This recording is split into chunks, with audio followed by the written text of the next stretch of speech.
Guys, grabe. Sabi ng iba nating customer, totoo ba siya? Yes naman mga mi. Pwede kayong magbasa ng customer reviews ha, kasi marami naman na po itong sold out. And malaki po yung ating size ha, malaki yan. And pwede kayong magbasa ng mga customer reviews. Ito yung Dragon Knife na talaga namang ang dami rin talaga nag-check out, lalo na sa video ko guys. Ayan, ganito siya ha. Pwede kasi nating pantadtad din ito ng mga karne-karne, lalo na pag buto-buto. Ayan, ganyan siya kakapal. Ay, nakaganda sa kanya, sobrang talas na. Tapos may pa-leather pa siyang lagayan. Kaya dalawa na rin talaga yung chinek out ko, guys. And magkano lang din talaga ito? Nasa 100 plus lang. Kaya hindi talaga mabigat sa bulsa ito kapag kayo nag-check out. And hindi kayo manghihinayang sa ibinayad nyo. Kasi magagamit at magagamit nyo din talaga to sa kusina nyo, mga mi.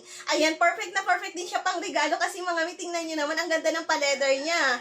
Ilalagay ko na lang yung link nito sa aking yellow basket. Kaya mag-check out na rin kayo ng maramihan. Go!